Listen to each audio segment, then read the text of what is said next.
네, 오늘 읽은 우리 본문은요. 4장의 맨 처음부터 거슬러 올라가서 읽어야 더 이해가 잘 되는 본문인데 그 사무엘상 4장은 이스라엘이 블레셋과 전쟁을 벌였던 장면을 우리에게 보여주고 있습니다. 1차 전투 장면이 1, 2절에 등장하고 있는데요. 이때 이스라엘이 블레셋과 전쟁할 때 4천 명의 군사를 잃게 됩니다. 이스라엘은 자기들이 왜 이 1차 전투에서 패배했는지 그 패인을 찾다 보니 이런 발견을 하게 됩니다. 3절 말씀을 보시면요. 이들이 전쟁에서 진 이유를 언약궤가 없어서였다라고 전쟁에 진 이유를 파악합니다. 표면적으로 보면 대단히 믿음이 좋아 보입니다. 이런 큰 도전 앞에 하나님을 의지한다는 것은 가치 있고 의미 있는 일처럼 보이기 때문이지요. 그러면 이제 언약궤를 가져오면 승리를 해야 할 것 같은데 결과는 우리의 예상과 다르게 흘러갑니다. 두 번째 전투가 벌어졌는데 직전보다 더 참혹한 결과를 안게 되지요. 10절에서 11절 말씀을 보니까 이스라엘이 이전에는 4천 명이었지만 이 전투에서는 3만 명의 보병을 잃게 되고요. 심지어 엘리의 두 아들인 홈니와 비느하스가 목숨을 잃게 됩니다. 오늘 본문은요. 이 일이 일어나고 엘리와 그 가문에 어떤 일이 일어났는지를 우리에게 소상히 알려주고 있습니다. 두 아들을 잃었다는 소식을 들은 98세 노년의 엘리는 어떻게 되었지요? 소식에 충격을 받아서 의자에 앉아 있다가 뒤로 넘어져 죽게 됩니다. 그리고 엘리의 며느리이자 비느하스의 아내는요. 언약궤가 빼앗겼다는 소식과 남편과 시아버지가 죽었다는 소식을 듣고 충격과 공포 속에 아이를 출산하게 되지요. 정말 기쁘고 축하받아야 되는 일인데 그녀의 마음은 전혀 그랬지 못했던 것 같습니다. 그녀의 마음이 드러나고 있는 한 대목이 있지요. 바로 갓 태어난 아이의 이름을 통해서 우리가 살펴볼 수 있습니다. 우리 21절, 22절 말씀 다시 한번 읽어보겠습니다. 이르기를 영광이 이스라엘에서 떠났다 하고 아이 이름을 이가봇이라 하였으니 하나님의 궤가 빼앗겼고 그의 시아버지와 남편이 죽었기 때문이며 또 이르기를 하나님의 궤를 빼앗겼으므로 영광이 이스라엘에서 떠났다 하였더라. 이가봇 히브리어로 두 단어의 합성어인데요.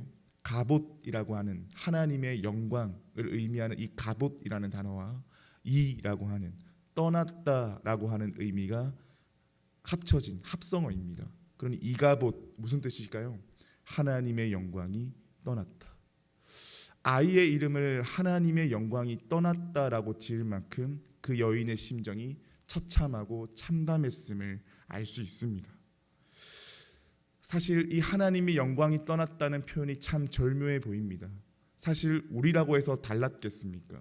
어느 한순간 내 삶의 처지가 고꾸라지게 되고 바닥을 치게 되면 그 현장은 하나님의 영광이 떠났다라고 느껴질 수 있지요.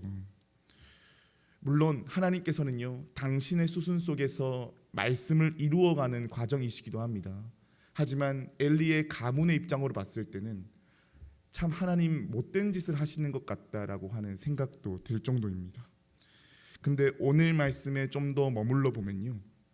이 비극적인 현상에서 하나님께서 주시고자 하는 메시지가 있습니다. 4장에 등장하는 이스라엘과 블레셋과의 전쟁을 다시 한번 들여다보지요. 1차 전투에서 이스라엘이 패하게 됩니다. 그리고 두 번째 전투에서 이스라엘이 전쟁에서 이길 수 있는 묘수를 몬고 보니까 언약궤를 가지고 오면 승리한다고 본 겁니다. 이 언약궤, 하나님 임재의 상징이지요. 표면적으로 봤을 때 하나님의 임재를 구하며 전쟁에 나서는 것 더 신앙적이어 보입니다. 근데 결과는 어땠다고요? 더 처참했습니다. 더 많은 군사를 잃게 되고 한 가문이 꺾여버리게 됩니다. 그러면 하나님이 능력이 없다라는 걸 우리한테 보여주는 걸까요? 여기에서요 우리는 하나님이 어떤 분인지 크게 두 가지로 볼 수 있습니다. 첫 번째는요, 하나님은 본질적으로 인간의 욕망에 이용당하지 않으십니다.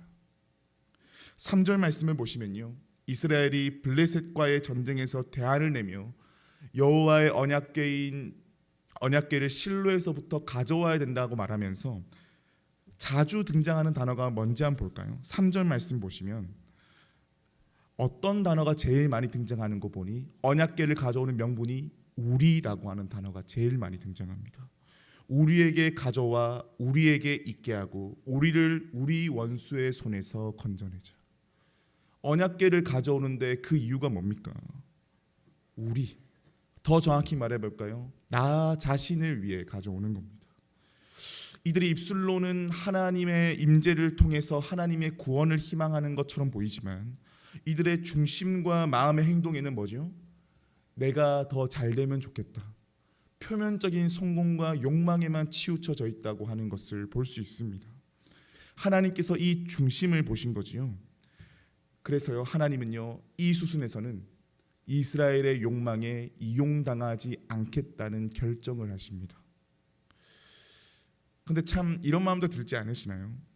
하나님이 내가 가지고 있는 열망과 욕망에 좀 이렇게 잘 반응해 주시면 소위 말해서 누이 좋고 매부 좋고가 될 것 같아서 더 하나님 잘 믿을 수 있을 것 같은데 왜 하나님은 인간과 불편해질 수 있는 그 길을 선택하시는 걸까?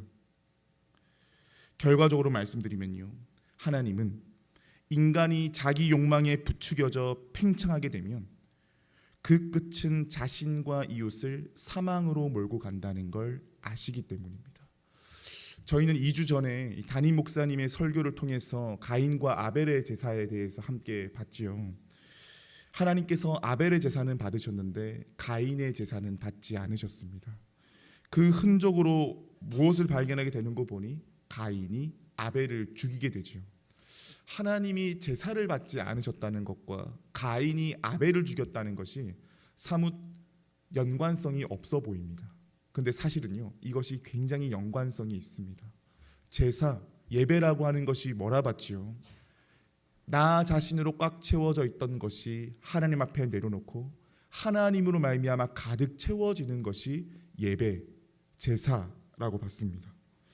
그러니 내가 진정 제사를 드린다, 내가 진정 하나님을 믿고 섬기며 예배한다 했을 때 한 인간 가운데 펼쳐져야 되는 일은 무엇입니까? 이전에 내가 가지고 있던 욕망들을 내려놔지고 하나님의 뜻이 내 삶을 이끌어갈 것에 대한 기대감으로 채워지는 것이 예배자의 삶이고 제사를 드리는 인생으로 살아가는 것인데, 그런데 가인이 아벨을 죽였다.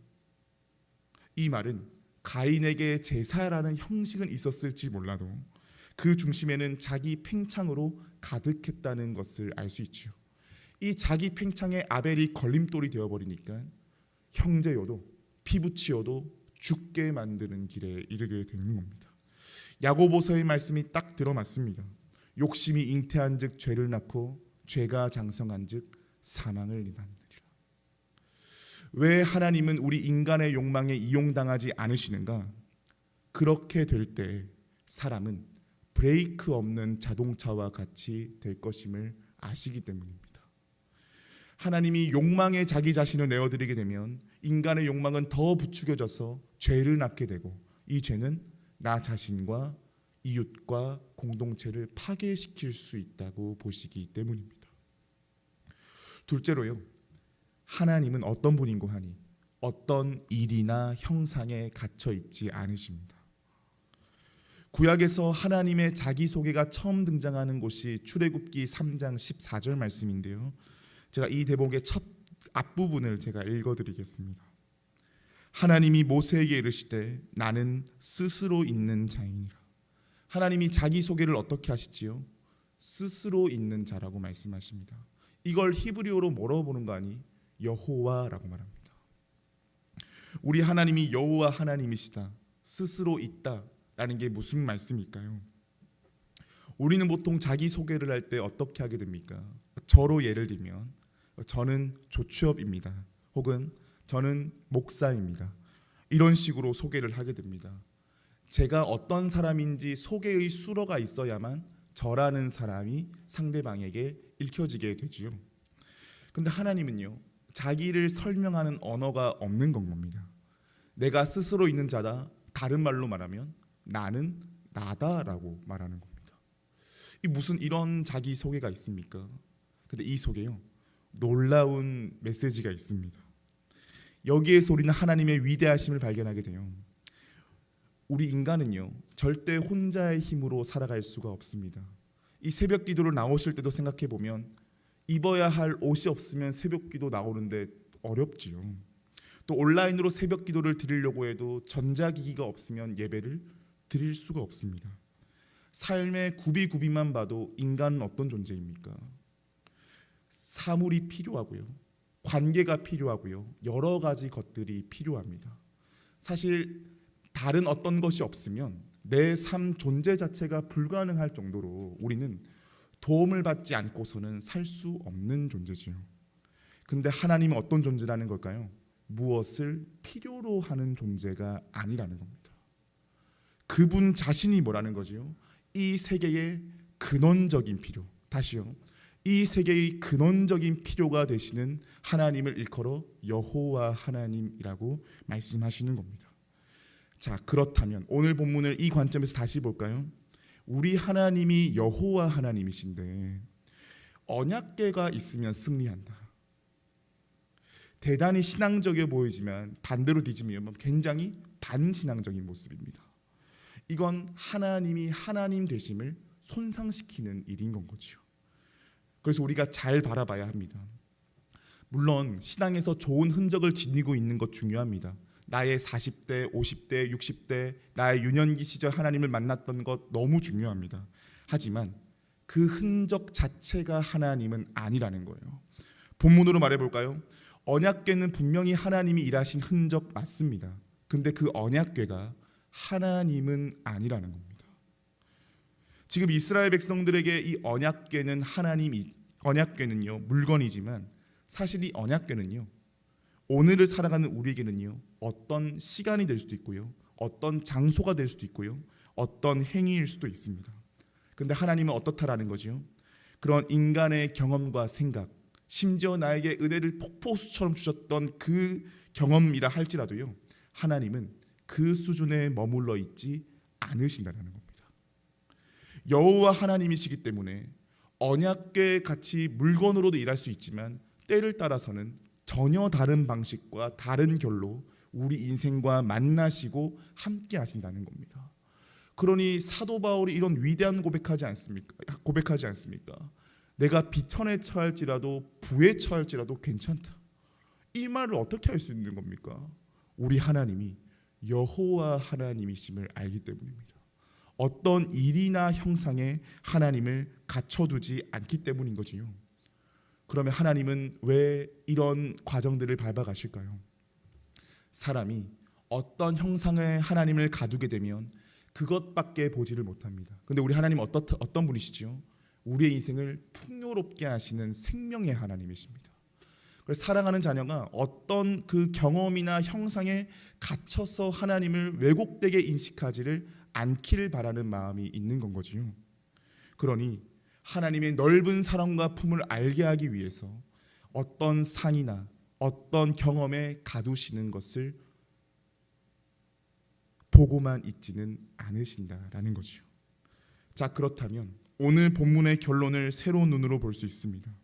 엘리의 며느리이자 비느하스의 아내는요, 자신의 처한 상황에서 하나님의 영광이 떠났다, 이가봇이라고 평가하는데 진정 여러분, 하나님의 영광이 없어진 겁니까? 아닙니다. 안타깝지만 이 비느하스의 아내가, 더 나아가서 이스라엘이요, 하나님의 영광을 떠나버린 겁니다.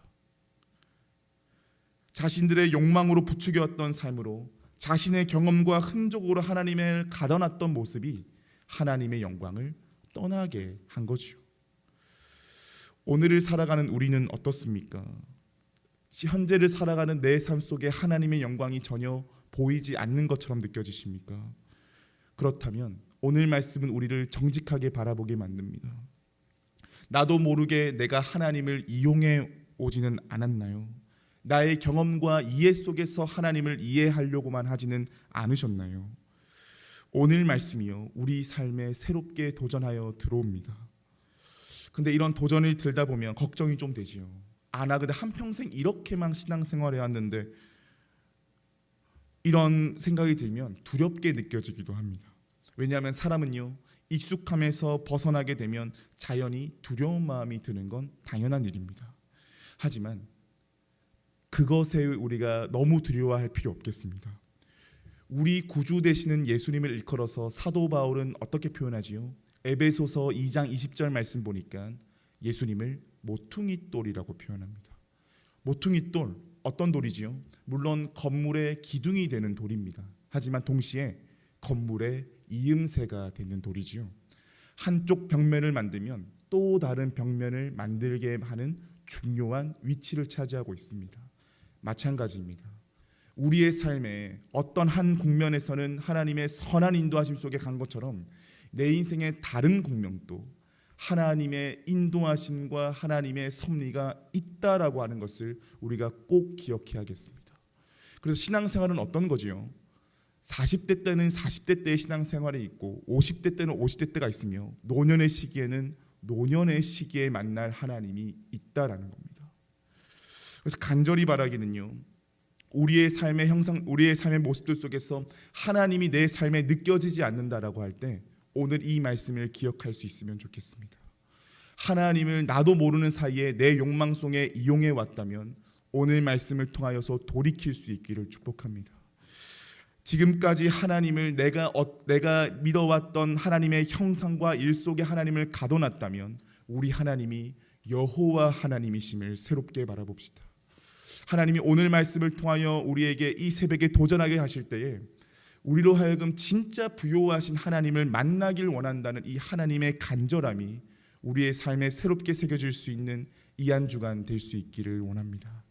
그래서 이제는 우리가 하나님을 이용하는 자가 아니라 하나님을 순전히 경배하는 자가 되어서 이 한 주간 하나님이 주시는 부요함으로 넉넉하게 살아갈 수 있는 우리 사랑하는 모든 성도님들 될 수 있기를 주님의 이름으로 축복합니다. 함께 기도하겠습니다. 사랑의 하나님, 오늘의 이 새벽의 말씀을 통하여 우리의 삶의 신앙의 새로운 방향을 제시하여 주시니 감사드립니다. 새벽에 사뭇 무거운 말씀이지만 우리로 하여금 진정 하나님을 더욱 진정성 있게 만나기를 원하며 부요한 하나님을 만나길 원하시는 그 아버지의 마음이 말씀을 통하여 바라볼 수 있게 하심을 감사합니다. 하나님, 우리는 이스라엘 백성들과 같이 우리의 가져왔던 언약궤만을 고집하고 있는 우리의 모습은 아닌지요.